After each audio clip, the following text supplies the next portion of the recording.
গতকালকে আমি আমার জীবনের নিরাপত্তা চেয়ে শেরেবাংলানগর থানায় একটি জিডি করি।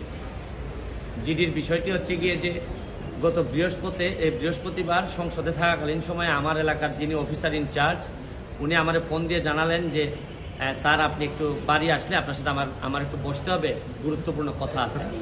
তো শুক্রবারে আমি বাড়ি যাওয়ার পর উনি দুপুরবেলা আমাকে বললেন, আমাকে একটা মেসেজ দেখালেন যে উনাকে একটা লোক 2-3 দিন ফোন করার পর উনি যখন আমলে নিচ্ছিলেন না তখন উনারে একটা মেসেজ দেয় যে ওই লোকটা, অজ্ঞাতনামা লোকটা আমার সাথে দেখা করতে চায়, কথা বলতে চায়, দেখা করতে চায় না, কথা বলতে চায়।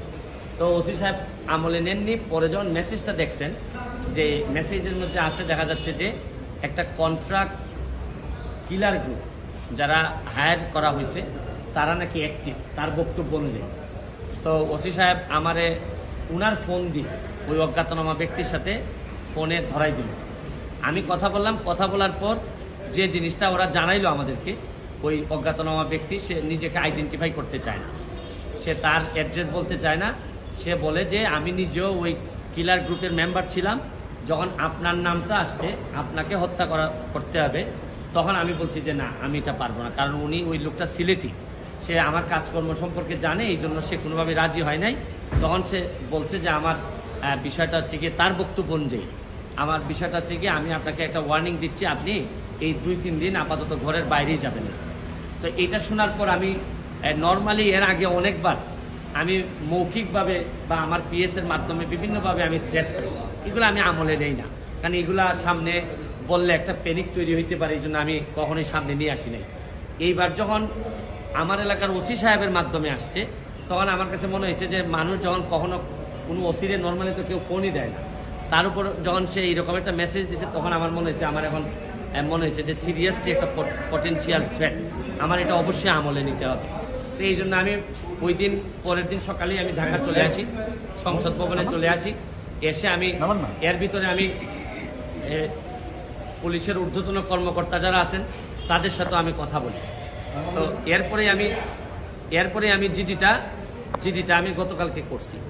কিন্তু আমার যে জায়গাটাতে প্রশ্ন হচ্ছে, দেখেন আমি একজন মেম্বার অফ পার্লামেন্ট, পুলিশ যখন আমার এলাকার ওসি সাহেব যখন জানলেন কোনো একটা মারফতে যে আমার একটা লাইফ রিস্ক আছে, তখনই কিন্তু উচিত ছিল যে উনি এসপি সাহেবের সাথে আলাপ করবেন, ডিআইজি সাহেবের সাথে আলাপ করবেন, এটা কি আসলেই থ্রেট নাকি না কেউ বোগাস নাকি না কিছু, এটা তো আমার কাছে আসার আগেই এদের তদন্ত করে ফেলা উচিত ছিল। মানে আমাকে জিডি করতে হলো কেন?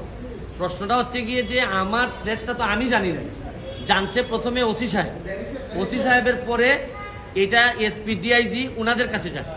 আমি জানার আগে ওনারা আমাকে প্রোটেকশন দিবেন, আমাকে পরে জানাবেন যে এই থ্রেটটা যেটা ছিল এটা রিয়েল অথবা ফেক।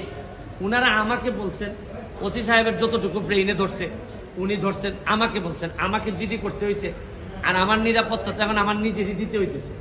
এখন রাষ্ট্রযন্ত্র, আমি এইটা বুঝলাম না যে এই রাষ্ট্রযন্ত্র আসলে কি আদৌ আমার বাঁচায় রাখতে চায় কিনা। কারণ হচ্ছে কি, আমি যাকে জিডি করতেছি পুলিশ ডিপার্টমেন্ট, সেই তো আগে জানছে আমার আগে, সেই তো আমার বলার দরকার। সেই ব্যক্তি কই এখন? সে ব্যক্তি আইডেন্টিফাই করা নাই।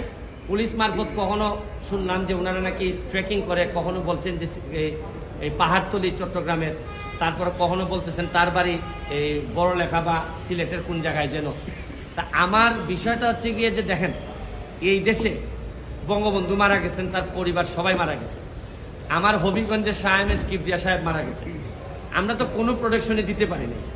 আর আমার বিষয়টা এরকম হয়েছে যে এই পুলিশের ভূমিকা দেখে মনে হইতেছে যে পুলিশ মনে হইতেছে যে একটা অপমৃত্যু রেকর্ড করার জন্য বসে আছে, যে আছে একটা মৃত্যু হয়েছে, নাইলে এই পর্যায়ে যাবে কেন।